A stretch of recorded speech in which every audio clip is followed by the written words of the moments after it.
La nuit où je l'ai vue avec un autre homme, mon monde s'est effondré. Assis dans ma voiture, devant l'hôtel, je les ai regardés entrer main dans la main, riant comme nous le faisions autrefois. Ma poitrine semblait vide. Mes poings ont frappé le volant, et mon cœur s'est brisé. Ce n'était pas la vie que j'avais construite avec elle. C'était la trahison d'une étrangère. Ce moment n'a pas seulement mis fin à notre mariage. Il a tué la version de moi-même, celle qui pensait pouvoir réparer ce qui était déjà brisé. Ce fut mon tournant. Et même si ça a fait mal, cela m'a aussi libéré. Mais avant de plonger plus profondément dans cette histoire, dites-moi d'où vous regardez cette vidéo, dans les commentaires ci-dessous. Si vous aimez ces récits, n'oubliez pas d'aimer la vidéo, de vous abonner, et d'activer la cloche de notification, pour ne pas manquer la prochaine. À l'été 2013, la vie semblait se dérouler à la perfection. J'avais un bon travail, un groupe d'amis solides, et une vision claire de mon avenir. Ce que j'ignorais, c'est que ma vie allait complètement basculer, lors d'un barbecue organisé par une connaissance commune. Elle s'est démarquée immédiatement, radieuse, confiante et éloquente. Elle avait cette façon de capter l'attention, sans même faire d'effort. Quand nous avons commencé à parler, le monde autour de nous a semblé s'effacer. Elle avait un esprit vif, et un rire qui m'attirait, comme la gravité. La rencontrer, c'était comme trouver la pièce manquante de ma vie, dirais-je plus tard à mes amis. Elle partageait mes sentiments, comme je l'ai découvert lorsqu'elle s'est confiée, plus tard dans la soirée. Je n'aurais jamais cru rencontrer quelqu'un d'aussi authentique et rafraîchissant, a-t-elle dit, avec un sourire qui m'a fait me sentir invincible. À partir de ce jour, nous sommes devenus inséparables. En quelques semaines, nous passions chaque instant libre ensemble. L'alchimie était indéniable, et notre connexion allait bien au-delà de l'attirance physique. Nous parlions de tout, raclement de gorge, de nos rêves, de nos passés, et des vies que nous voulions construire. 18 mois plus tard, nous nous tenions main dans la main, échangeant nos vœux. Nos débuts dans la vie conjugale ressemblaient à un rêve. Nous avons emménagé dans un appartement spacieux, et avons commencé à économiser pour acheter une maison, plein de projets pour un avenir qui semblait radieux et sans limite. Les premières années ont été marquées par la passion, et une ambition partagée. Elle excellait dans sa carrière en entreprise, tandis que je m'épanouissais dans la mienne, voyageant de temps en temps, mais toujours impatient de rentrer à la maison pour la retrouver. Nous formions une équipe, et j'étais convaincu que rien ne pourrait nous briser. Mais la vie, comme j'allais bientôt l'apprendre, a le don de mettre à l'épreuve, même les liens les plus forts. Vers 2016, la lune de miel de notre mariage s'était estompée. Mais je pensais que c'était normal. La vie était devenue plus mouvementée pour nous deux. Mon rôle de directeur commercial, dans une entreprise technologique, exigeait de fréquents déplacements, tandis que sa carrière décollait, avec des horaires exigeants et des projets à fort enjeu. Nous étions tous les deux ambitieux, et je croyais que nous construisions quelque chose de solide ensemble. Au début, ces longues heures de travail ne me dérangeaient pas. Elle rentrait souvent tard, m'expliquant qu'il était crucial pour elle, de gravir les échelons de l'entreprise. Ce n'est que temporaire, me rassurait-elle, avec un sourire fatigué mais affectueux. Une fois que je serai bien installé, les choses se calmeront. Mais les choses ne se sont pas calmées. Au contraire, elles se sont intensifiées. Les soirées tardives au bureau sont devenues la norme, tout comme son absence lors de nos week-ends. Elle a commencé à participer à ce qu'elle appelait des sorties d'entreprise, avec une fréquence croissante. D'abord une fois par mois, puis une fois par semaine, et ensuite encore plus souvent. J'ai essayé de m'adapter, me disant que c'était une phase, que nous finirions par traverser. Après tout, je n'étais pas toujours à la maison non plus, partant en voyage d'affaires, quelques jours toutes les 5 semaines environ. Mais quand j'étais là, j'avais soif de cette connexion, que nous partagions autrefois. Un soir, alors qu'elle reprenait son souffle après une autre nuit tardive, j'ai essayé d'entamer la conversation. Pouvons-nous parler de la distance qui s'est installée entre nous, ai-je demandé, en essayant de garder une voix calme, malgré la frustration qui montait en moi. Elle a à peine levé les yeux, tout en retirant ses chaussures. « Tu es trop souvent parti pour t'en rendre compte », a-t-elle répondu sèchement. « J'essaie juste de faire fonctionner tout ça. » Ces mots m'ont frappé, plus fort que je ne l'aurais cru. Je me suis senti sur la défensive, mais aussi coupable, me demandant si mes voyages étaient vraiment le problème. Si c'est mon absence qui gêne, je peux réduire mes déplacements, ai-je proposé. Mais la discussion n'a mené nulle part. Au lieu de cela, elle a dégénéré en des disputes sans fin, qui nous ont laissés tous les deux épuisés, et sans aucune solution. En y repensant, ces disputes étaient un signe avant-coureur. Elles ne concernaient pas les heures tardives, ni mes voyages. Elles parlaient du gouffre grandissant, qui se creusait entre nous. De petites irritations ont commencé à faire surface. Elle me tombait dessus, si j'oubliais de vider le lave-vaisselle. Je m'agaçais, lorsqu'elle consultait son téléphone pendant le dîner. Même nos moments d'intimité se faisaient de plus en plus rares. Je ne pouvais ignorer le rejet que je ressentais, lorsqu'elle repoussait mes avances, avec de vagues excuses sur sa fatigue, ou son stress. J'ai essayé de compenser. Les week-ends où je ne voyageais pas, je planifiais des soirées en amoureuse attentionnée, où je cuisinais ses plats préférés. Mais le plus souvent, elle annulait, invoquant des obligations professionnelles de dernière minute. Le point de rupture est arrivé un vendredi soir. J'avais préparé un dîner spécial, une rare occasion de nous reconnecter. La table était dressée avec des bougies, et son vin préféré, et j'avais hâte de passer un moment, juste tous les deux. Mais quand elle a passé la porte, elle a à peine remarqué les efforts que j'avais faits. « Je suis désolé », a-t-elle dit précipitamment. « Je dois retrouver des collègues ce soir. C'est important. » J'ai senti quelque chose se briser en moi. « Est-ce que tu te soucies au moins du mal que je me suis donné, pour faire ça pour nous ?» ai-je demandé, la voix tremblante, d'un mélange de colère et de douleur. Elle a soupiré, l'air agacé. « Tu exagères. Ce n'est qu'une seule soirée. » Mais ce n'est pas qu'une seule soirée. C'est tous les soirs. À quand remonte la dernière fois, où nous avons passé du temps ensemble? Elle a levé les yeux au ciel. Ne recommence pas avec ça.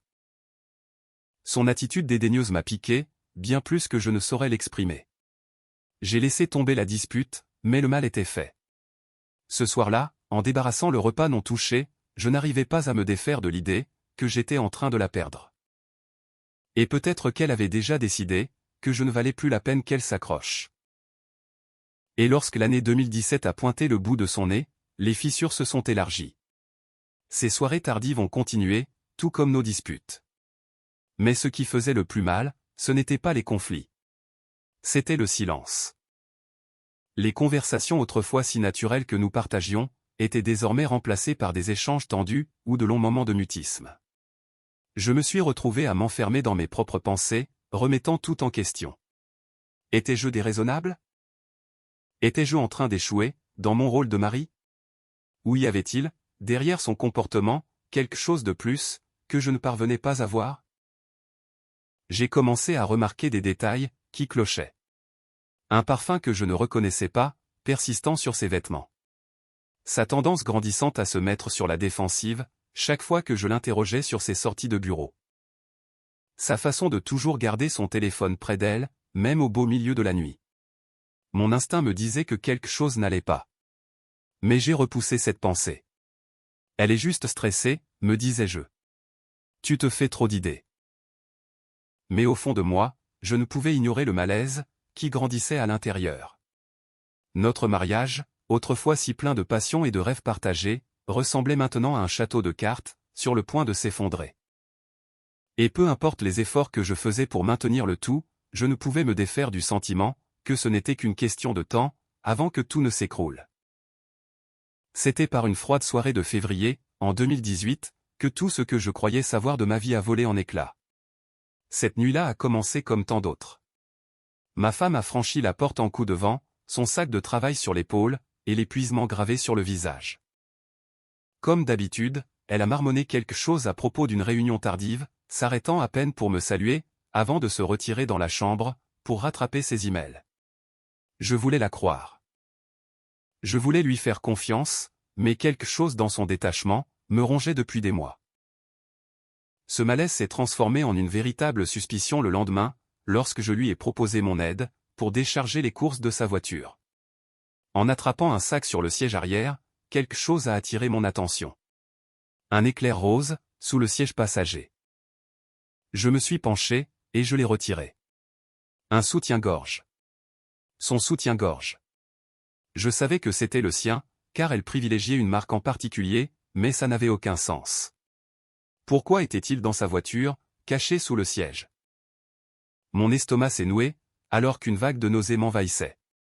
Mon esprit s'est emballé, cherchant désespérément des explications innocentes.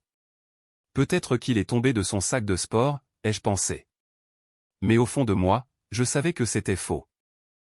Elle n'était pas allée à la salle de sport depuis des semaines. Quand je suis retourné dans la maison, elle attendait dans la cuisine, un sourire détendu sur le visage. On dirait que tu as vu un fantôme, a-t-elle plaisanté, d'un ton léger et insouciant. Je me suis forcé à rire, et j'ai secoué la tête. Juste fatigué, ai-je marmonné, cachant le soutien-gorge dans mon dos, tout en posant les sacs de course sur le plan de travail. Elle n'a pas insisté, et je ne l'ai pas confrontée. Mon cœur battait trop fort, pour que je puisse réfléchir clairement. Cette nuit-là, j'ai à peine dormi, repassant en boucle chaque interaction, chaque soirée tardive, chaque excuse dans ma tête. Étais-je en train de perdre la raison? Ou étais-je sur le point de découvrir quelque chose, que je ne voulais pas voir? Le soir suivant, elle est repartie pour une autre sortie de bureau. Cette fois, en me jetant à peine un regard. Dès qu'elle a passé la porte, j'ai attrapé mon deuxième téléphone, et j'ai glissé mon portable professionnel, sur la banquette arrière de sa voiture. Je ne voulais pas la pister. J'en avais besoin. Mon instinct hurlait, et je ne pouvais plus l'ignorer. Le petit point bleu sur l'écran m'a indiqué qu'elle se dirigeait vers le centre-ville, vers le même bar dont elle parlait souvent, en passant. Je l'ai suivie, mes mains serrant le volant si fort, que mes jointures en devenaient blanches. Je me sentais comme un étranger dans mon propre corps.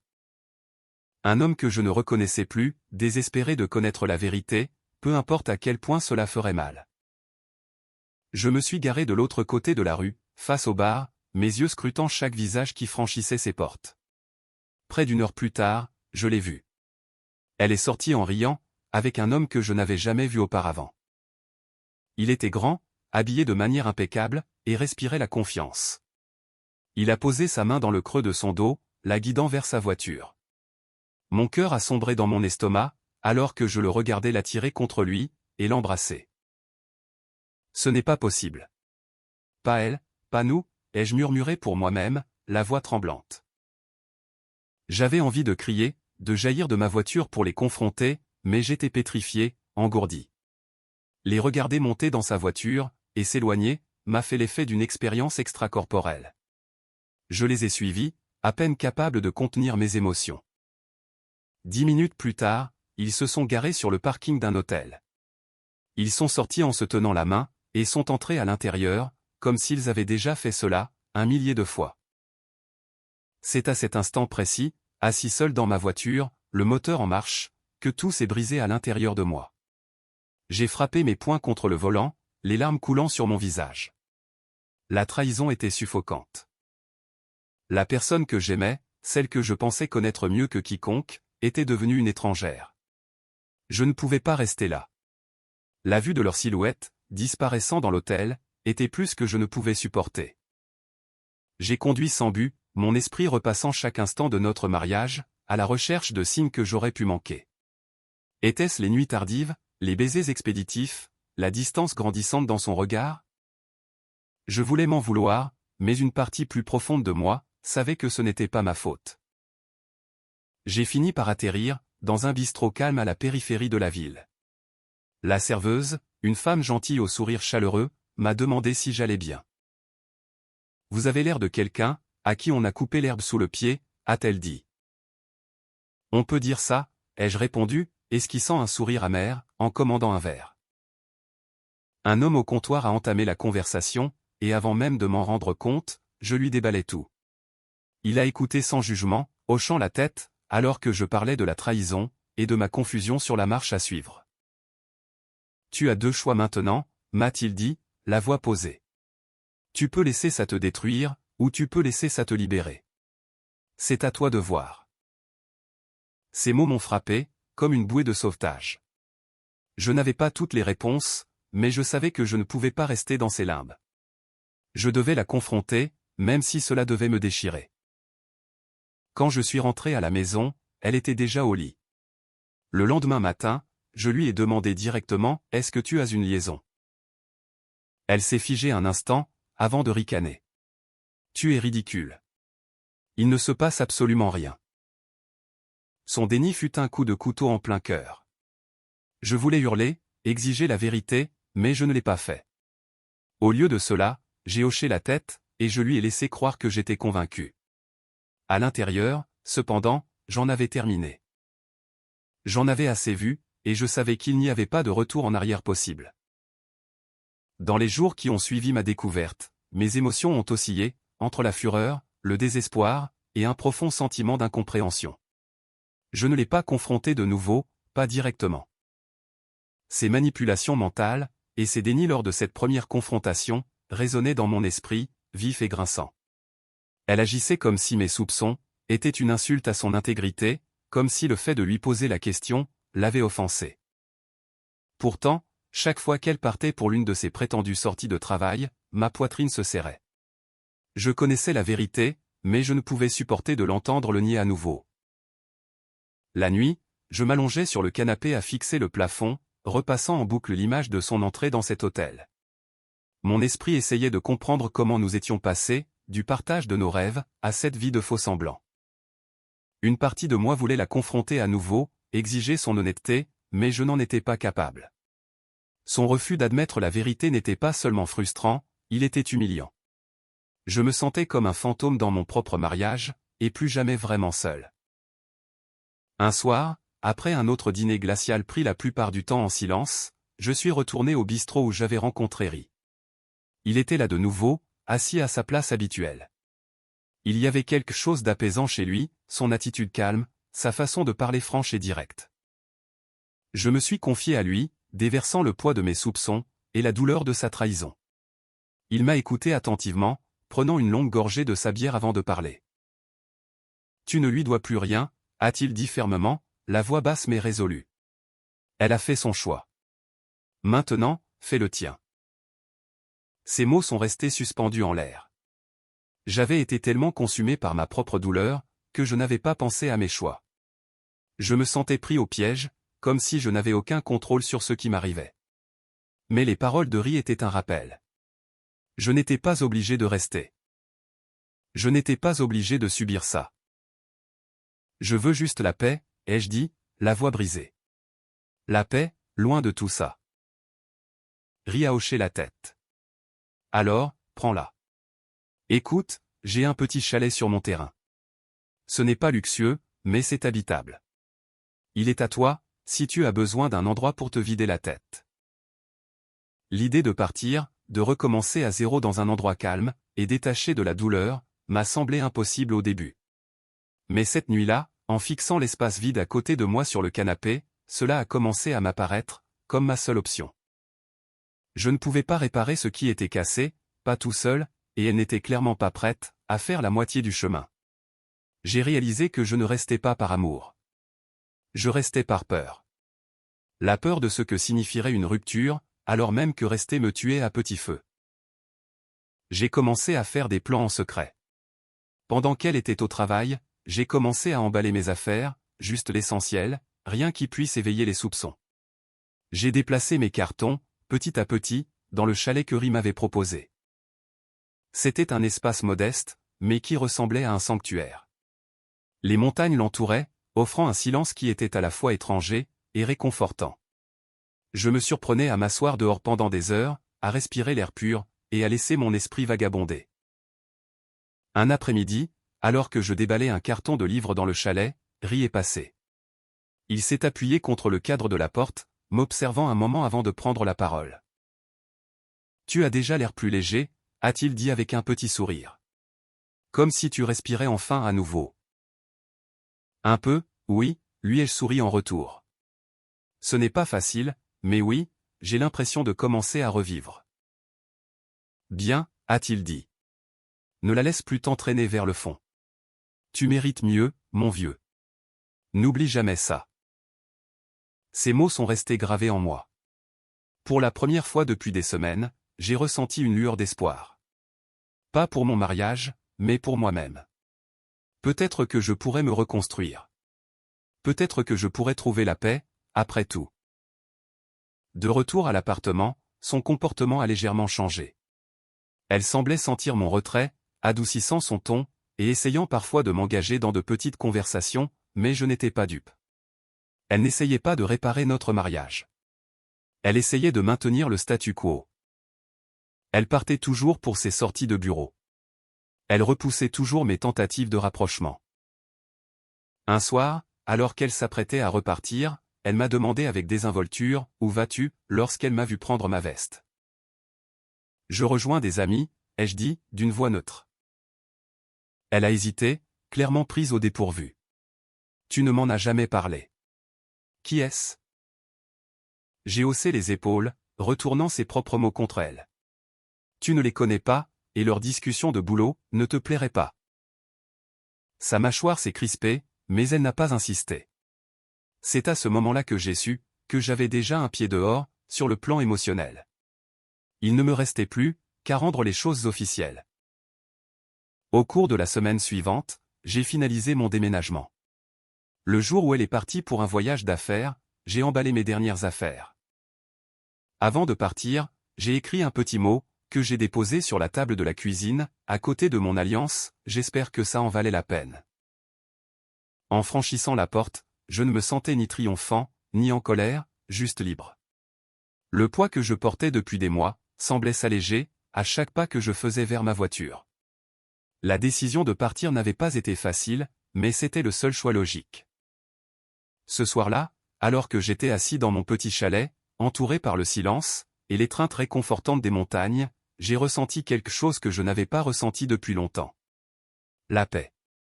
Elle n'était pas totale, et elle n'était pas sans douleur, mais c'était un début. Et pour l'instant, c'était suffisant. Le matin de mon départ m'a semblé surréaliste, comme si j'entrais dans la vie de quelqu'un d'autre.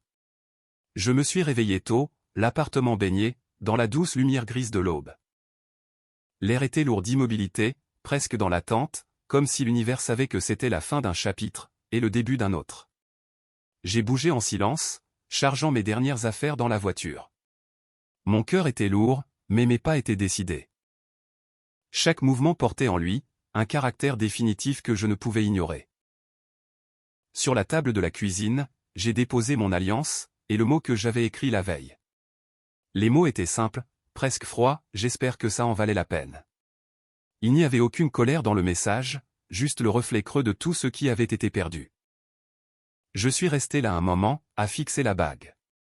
Elle a accroché la lumière du matin, une faible lueur, qui m'a rappelé l'espoir que j'avais autrefois pour nous.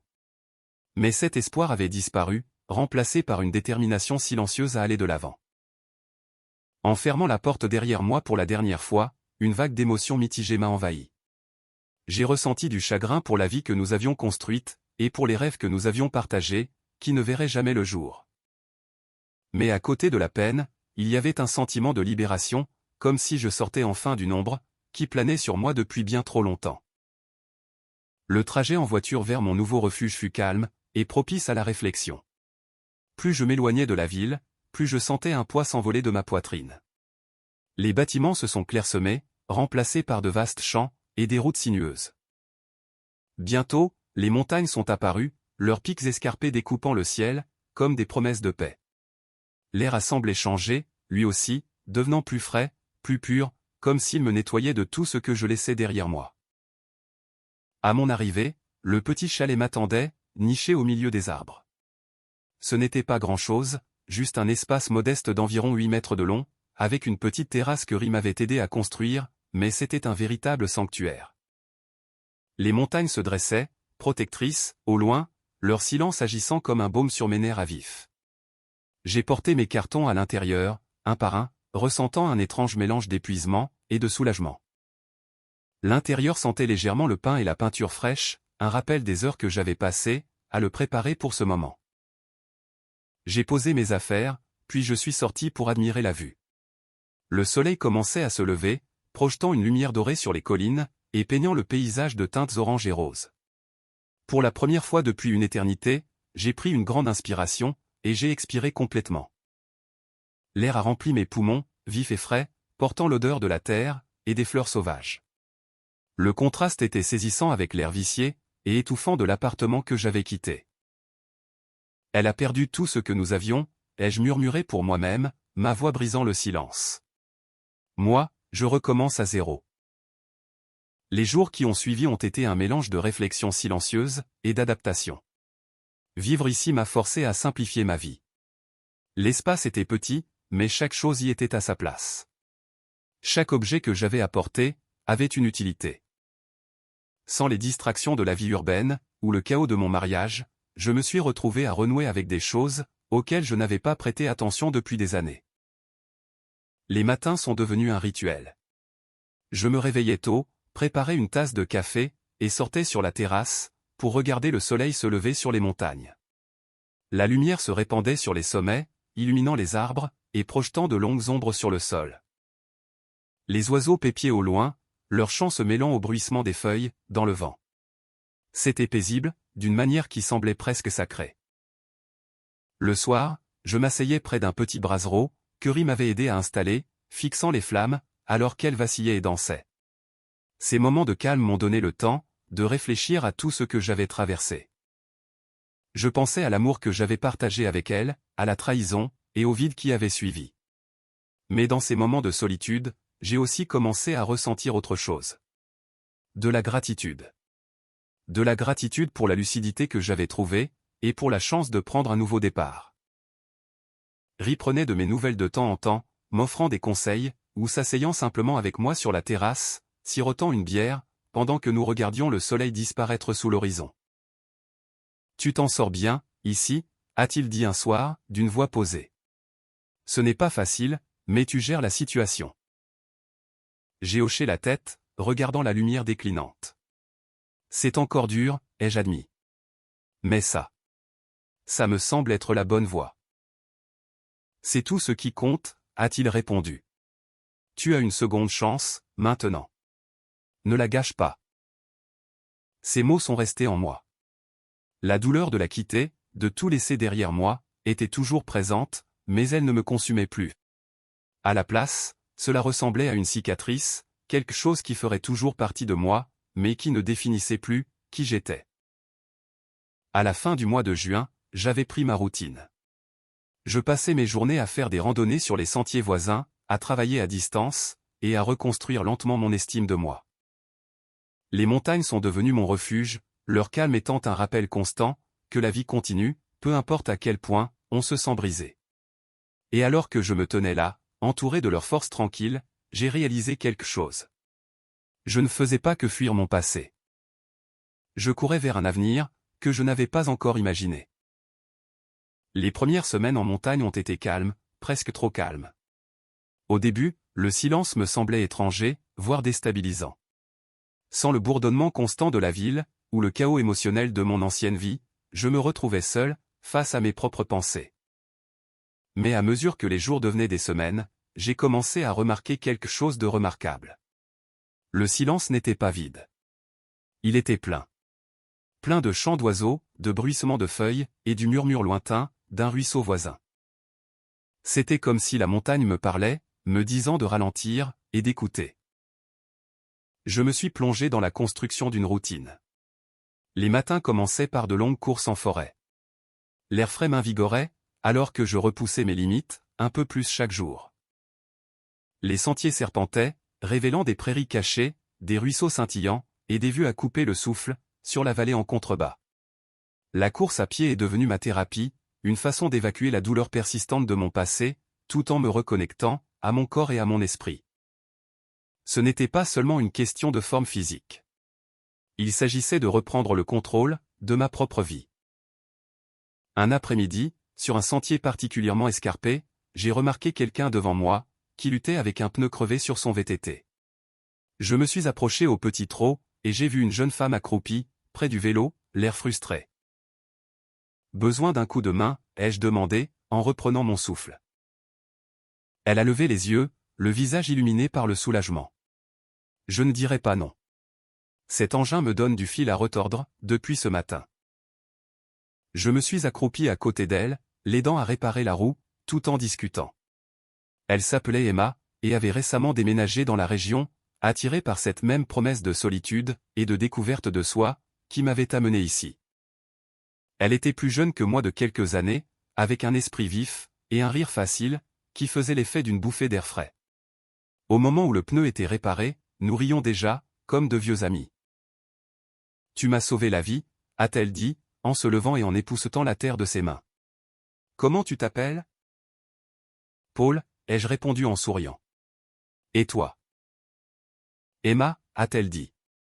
Ravi de te rencontrer, Paul. Tu as tout du montagnard. Cette vie te va bien. J'ai ri doucement à sa remarque. C'est une paix dont je ne savais pas que j'avais besoin. Nous nous sommes séparés ce jour-là, mais il n'a pas fallu longtemps, pour que nous nous recroisions, cette fois sur le marché du village. Elle m'a invité à la rejoindre, pour une randonnée le week-end suivant, et je me suis surpris à accepter, sans aucune hésitation. Au cours des mois suivants, Emma et moi sommes devenus proches. Nous avons randonné, exploré des sentiers cachés, et partagé des histoires sur nos vies. Elle était gentille, curieuse, et pleine d'énergie, avec une façon de voir le monde, qui me rappelait à quel point, il y a encore de la beauté dans la vie. Notre relation n'était ni précipitée, ni compliquée. C'était simple. Comme les sentiers que nous parcourions ensemble.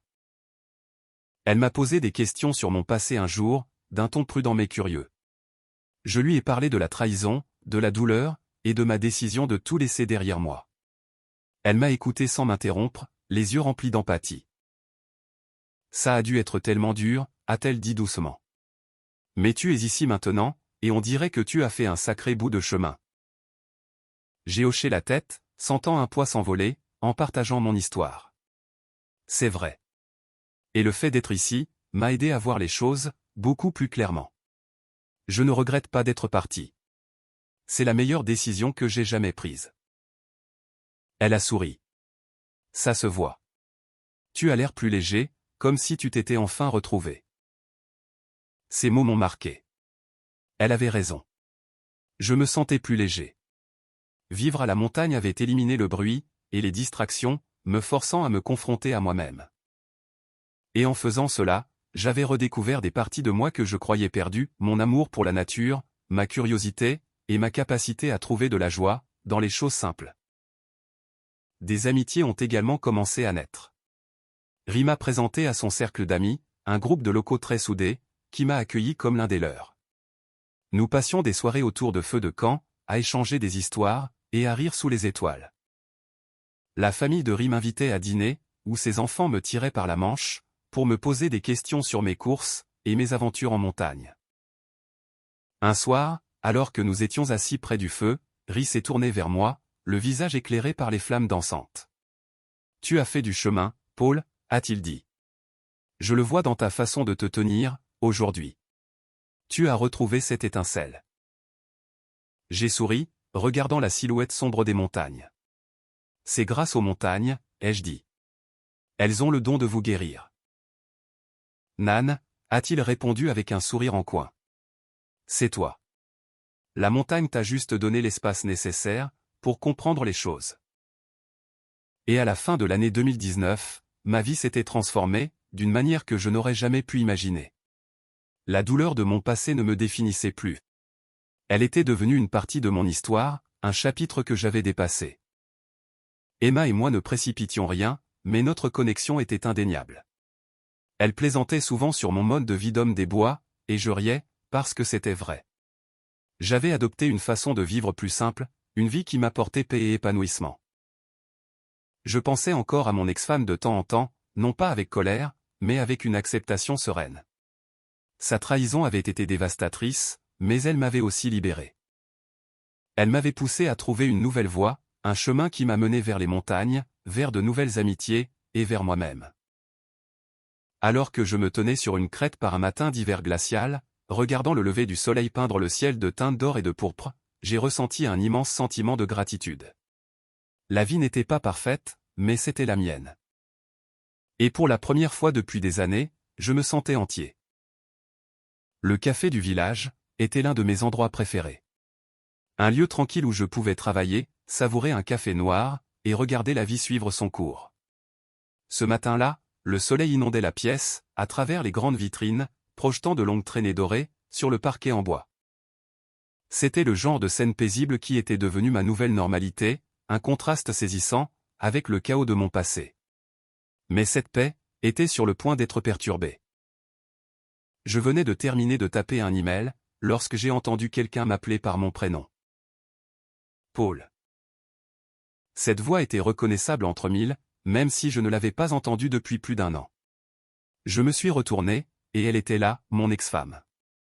Elle se tenait de l'autre côté de la rue, me faisant signe de la main, son expression mêlant surprise et excitation nerveuse. Mon estomac s'est noué.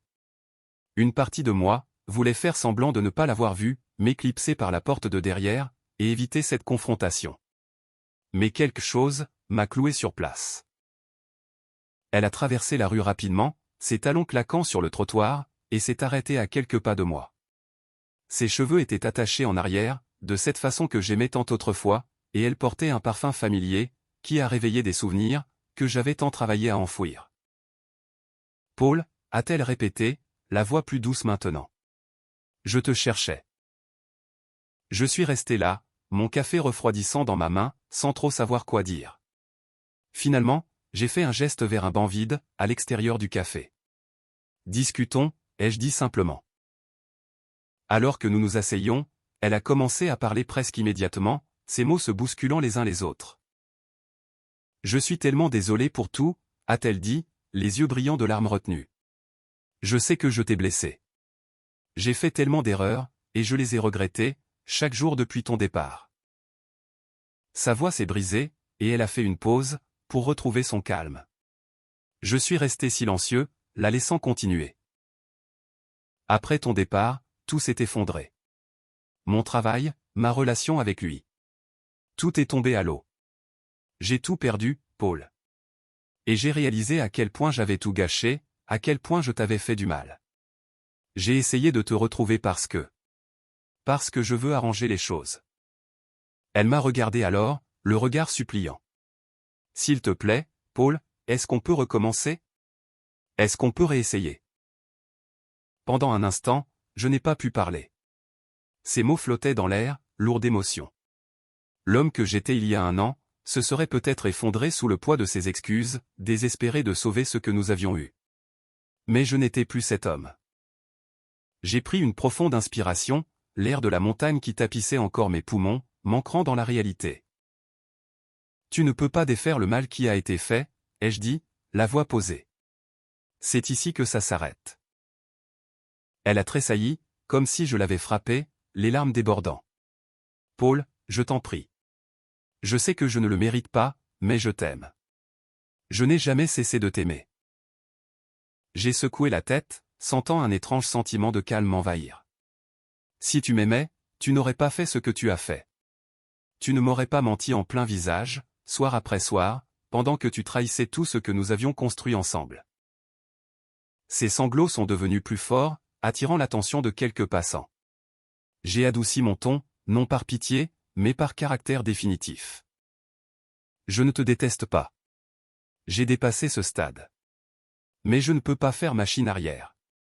Je me suis construit une vie. Une vie meilleure. Et tu n'en fais pas partie.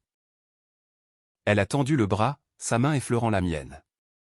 S'il te plaît, Paul, donne-moi juste une chance de te prouver que j'ai changé. De te montrer que je ne suis plus cette personne. J'ai doucement retiré ma main. Ce n'est pas une question de savoir qui tu es aujourd'hui. Il s'agit de ce que tu as fait. Tu as fait ton choix, et j'ai fait le mien. J'ai trouvé la paix, et je n'y renoncerai pas. Ni pour toi, ni pour personne. Elle est restée assise un long moment, les épaules tremblantes alors qu'elle pleurait. Je ne ressentais aucune satisfaction face à sa douleur, seulement un profond sentiment d'achèvement. Il ne s'agissait pas de la punir. Il s'agissait de me protéger. Finalement, elle s'est levée, essuyant ses larmes. Je comprends, a-t-elle dit doucement. J'espère que tu trouveras le bonheur, Paul. Sincèrement. J'ai hoché la tête, la regardant s'éloigner, sa silhouette disparaissant dans la foule. Je suis resté assis un moment, le regard fixé sur les montagnes au loin. Elles se dressaient, hautes et inébranlables, leur sommet effleurant le ciel. Pour la première fois depuis que je l'avais quittée, je me sentais libre. Pas seulement d'elle, mais du poids du passé. Je l'avais affronté, j'avais dit ma vérité, et j'étais parti, en gardant mes limites intactes. En sirotant mon café devenu froid, j'ai souri pour moi-même. La vie n'était pas parfaite, mais c'était la mienne, et c'était bien plus que suffisant. L'air de la fin de l'automne, en montagne, portait une vivacité, que j'avais appris à aimer. Les matins étaient plus froids maintenant, le givre recouvrant le bord des feuilles, et les premières traces de neige saupoudrant les sommets. Je me retrouvais souvent assis sur la petite terrasse, devant mon chalet, une tasse de café fumante à la main, contemplant l'étendue infinie de la forêt et du ciel. Le silence des montagnes avait le don d'amplifier mes pensées, ce qui en faisait le décor parfait pour la réflexion. C'est lors d'un de ces matins, que j'ai reçu son tout dernier email. Le nom de mon ex-femme dans ma boîte de réception ne provoquait plus les réactions viscérales qu'il suscitait autrefois. Je l'ai ouvert sans aucune hésitation, sachant qu'il s'agirait probablement de notre dernière communication. Son message était long, rempli d'excuses, de réflexions, et d'un plaidoyer pour une réconciliation. Elle parlait de ses regrets persistants, de la thérapie qu'elle avait entreprise, et de la façon dont elle travaillait à reconstruire sa vie. À la fin, elle me demandait si je pouvais envisager de la rencontrer une dernière fois, pour voir s'il y avait un moyen de renouer.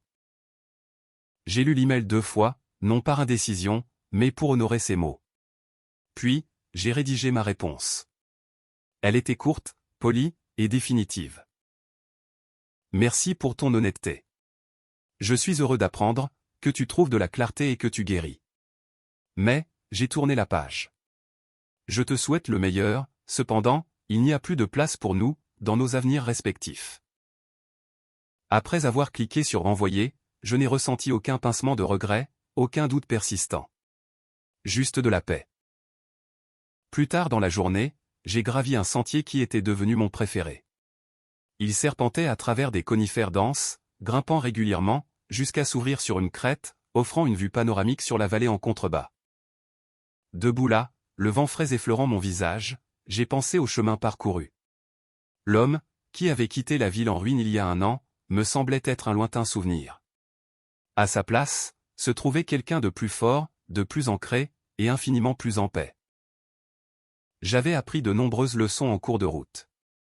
La plus importante était celle-ci, votre valeur n'est pas définie par les choix de quelqu'un d'autre.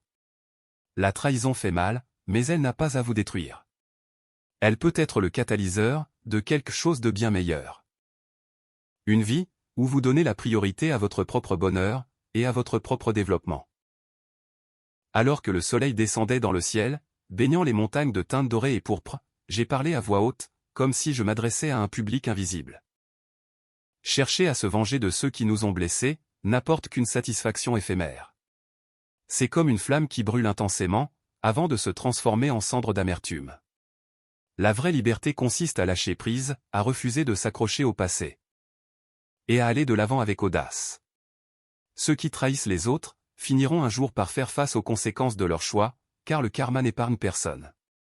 Nous n'avons pas besoin de rendre la monnaie de la pièce. Pour la douleur qu'ils ont causée, car le temps fera justice lui-même. Pardonner et lâcher prise, ce n'est pas se demander s'ils le méritent. C'est le faire, parce que nous méritons de vivre une vie de paix, de bonheur et de plénitude.